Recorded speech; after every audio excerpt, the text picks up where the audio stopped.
ጥያቄና አንድ በህልም ያየሁትን ነገር መናገር ፈልጌ ነው የገባሁት። ህልሙ ደግሞ አንተን የሚያመለክት ነው። እሺ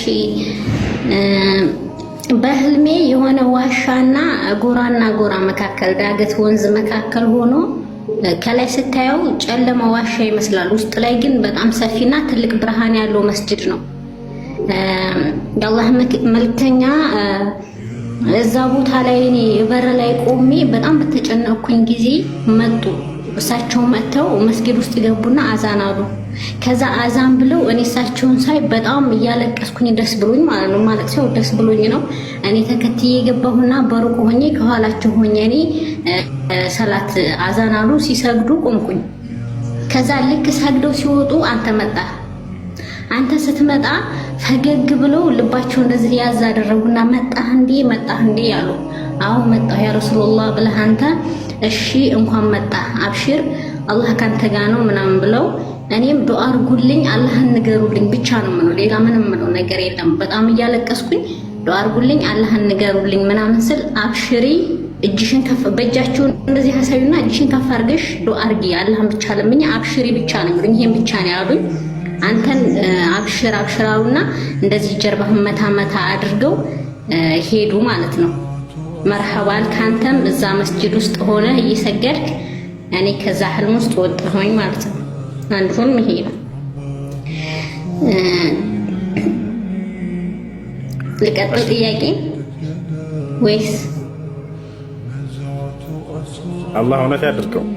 እኔ ለዛ መገባ ሰው ባልሆንም አላህ እውነት ያድርገው። ነቢያችን ሰለላሁ ዐለይሂ ወሰለም ያለሁበትን ነገር ወደውና ደስ ብሏቸው በዚያ ላይ ብርታት እንዳገኝ አበረታተኝ ከሆነ በዚህ ባህል አላህ ሱብሓነሁ ወተዓላ ምስጋና ይገባል።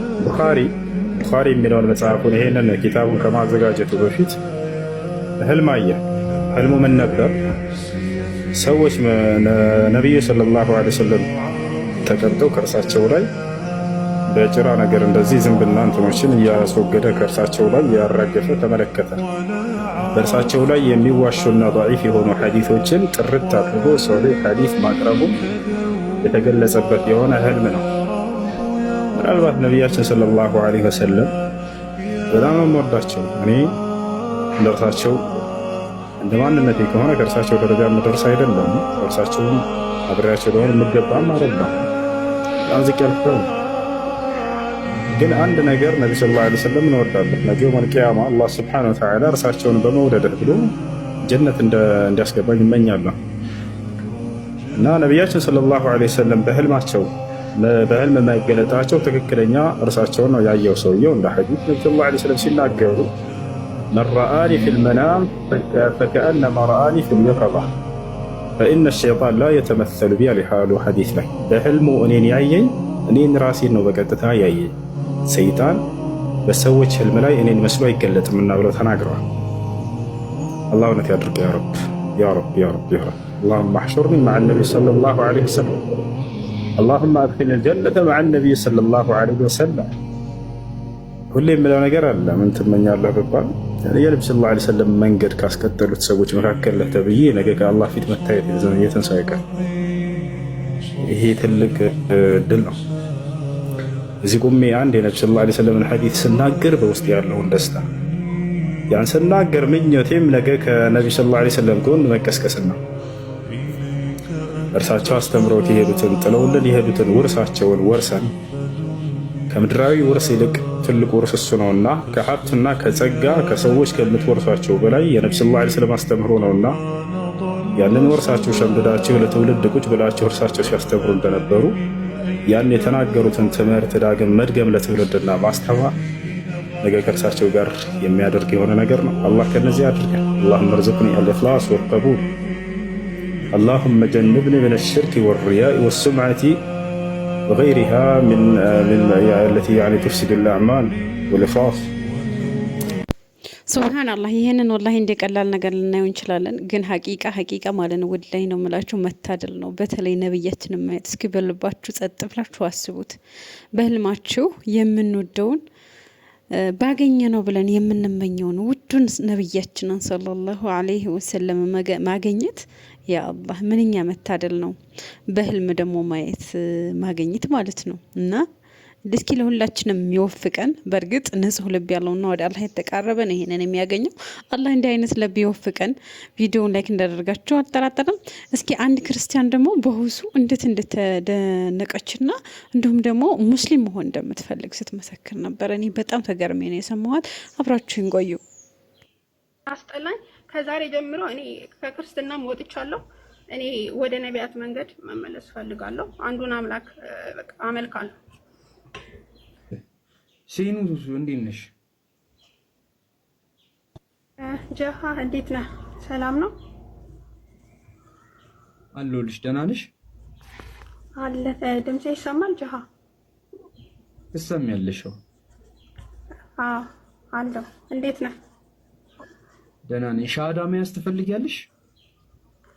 አዎ፣ ግን መጀመሪያ አንድ ነገር ልናገር አስቀድሜ።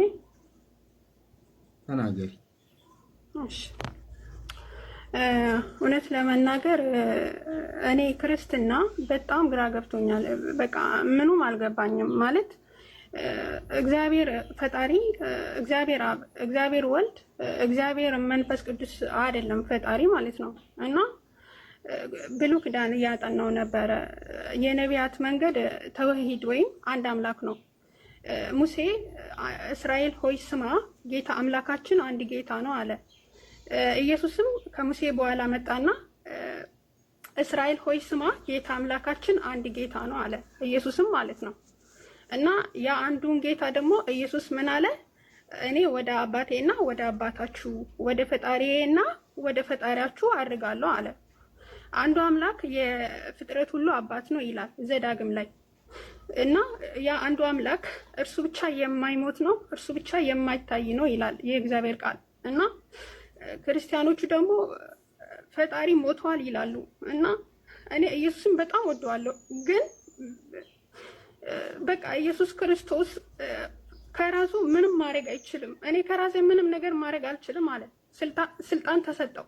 ከዛ ስልጣን ከተሰጠው በኋላ እየዞረ ታምር ሰርተዋል ኢየሱስ ማለት ነው። ድንቅ አድርጓል። እና ኢየሱስን ፈጣሪ ለማድረግ በጣም ብዙ ጥረት አድርጌያለሁ። ከክርስትና ላለመውጣት በጣም ብዙ ጥረት እንትን ብያለሁ። ግን ደግሞ በቃ አንዴ ሀቅ ስለገባኝ በቃ አስመስዬ መኖር አስጠላኝ። ማለት ኢየሱስ ፈጣሪ እንዳልሆነ አውቃለሁ፣ ግን ደግሞ በቃ ፈጣሪ ነህ ብዬ እንትን ማለት አስጠላኝ። ይሄ እውነቴን ነው የምላችሁ። እና ሁሉም ነቢያት ያመለኩት አንዱን አምላክ ነው። እነ ሙሴ እነ ኢብራሂም ያላዩትን ያ አንዱን አምላክ የሆነ ከጊዜ በኋላ በስጋ መጣ። ከዛ ደበደቡት፣ ሰቀሉት፣ በጥፊ መቱት። እንዴ ይሄ እኮ እብደት ነው። በነገራችን ላይ እነ ሙሴ ታላቁ ነቢይ ሙሴ ያላየውን አምላክ እከሌ በስጋ በጥፊ መታ፣ ሰቀሉት፣ ገደሉት። ይሄ በጣም በጣም ያሳፍራል። ፈጣሪ አይሞትም። በቃ መጽሐፍ ቅዱስ እኮ እርሱ ብቻ የማይሞት ነው ይላል። እርሱ ብቻ የማይሞት ነው፣ ማንም ሊቀርበው በማይችል ብርሃን ውስጥ ይኖራል ይላል። ስለዚህ ፈጣሪ አይሞትም እያለ ይሞታል ማለት ምን ማለት ነው? ኢየሱስ ደግሞ እኔ ወደ ፈጣሪዬና ወደ ፈጣሪያችሁ አድርጋለሁ አለ። ኢየሱስ ፍጡር ነው፣ በቃ ወንድ ልጅ ነው። ኢየሱስ የማርያም የማይጸኗ ፍሬ ነው። ኤልሳቤት ምን አለች? የማይጸንሽ ፍሬ የተባረከ ነው አለች። እንዴ ማርያም እኮ ፍጡር ናት። ኢየሱስ የፈጣሪ ፍሬው ይቅርታና እንደ ክርስትና ፈጣሪ ወልዷል። በጣም ይቅርታ፣ ፈጣሪ ጾታ የለውም። እሺ እንደ ክርስትና ወልዷል ልበልና፣ ነገር ግን ኢየሱስ ምንድነው የተባለው? የማርያም የማይጸኗ ፍሬ ነው እንጂ የፈጣሪ የማይጸኑ ፍሬ ነው አልተባለም። ፈጣሪ አይወልድም አይወለድም። ሲጀመር እርሱ የሰው ልጅ አይደለም። በነገራችን ላይ አንድም ነቢይ ማለት ነው አንድም ፈጣሪ ልጅ አለው ብሎ ልጁ ሞቶልናል ተሰቅሎልናል እያለ ያመለከ አንድም ነቢይ የለም። በቃ ምንም። ይሄ ከጊዜ በኋላ የመጣ አስተምሮ ነው። ይሄ ክህደት ነው። በቃ ክህደት እና እግዚአብሔር አብ፣ እግዚአብሔር ወልድ፣ እግዚአብሔር መንፈስ ቅዱስ የሚባል ነገር የለም። ትልቁ የክርስትና ስህተቱ ማለት ነው እውነት ለመናገር ነቢያት ያመለኩትን አንዱን አምላክ ክርስትናው ደግሞ ያ አንዱን አምላክ ለሶስት ብትንትኑን አወጣው፣ ለሶስት በታተነው። በቃ አንዱን አምላክ የእግዚአብሔር ቃል የተባለውን እግዚአብሔር ወልድ አለ፣ እግዚአብሔር ቃል አለ። የእግዚአብሔር መንፈስ ቅዱስ የተባለውን ደግሞ እግዚአብሔር መንፈስ ቅዱስ አለው። ይሄ የእግዚአብሔር ኦ ማይ ጋድ አሮ ኖ ጋይስ፣ እንዴ ጤነኛ ናችሁ? ግን አንዱን አምላክ እነ ሙሴ ያመለኩትን አንዱን አምላክ ክርስቲያኖቹ ለሶስት ብትንትኑን አወጡት። ይሄ በጣም ያሳፍራል። በጣም ማለት ነው። እኔ የሙሴ ተከታይ ነኝ። እኔ የነቢያት መንገድ ነው እንጂ መከተል ያለብኝ ጳውሎስን አይደለም። ጳውሎስ እኮ ከኢየሱስ ጋር አልነበረም ጋይስ። ጳውሎስ እኮ እኔ ምን እንደምናገር ራሱ አላውቅም። በጣም ብዙ ነገር ብሏል። እና ምን ለማለት ፈልጌ ነው? በቃ ወደ እውነት እንመለስ፣ ወደ ነቢያት መንገድ እንመለስ። በቃ እስቲ ብሉይ ኪዳን አንብቡ እባካችሁን። አልሐምዱሊላህ ትውልድ እየነቃ ነው። ትውልድ ሙስሊም እየሆነ ነው። ጀግናችን ሁሱ አላህ ይጨምርለት። እኛም የሁሱን ቪዲዮ የምንለቀውን አበረታቱ፣ ሰብስክራይብ አድርጉ፣ ላይክ አድርጉ፣ ኮሜንት አድርጉ። ለምንድን ነው ግን ላይ ኸይር ነገር ላይ የማንገኘው? በሉ በሌላ ቪዲዮ እንገናኛለን።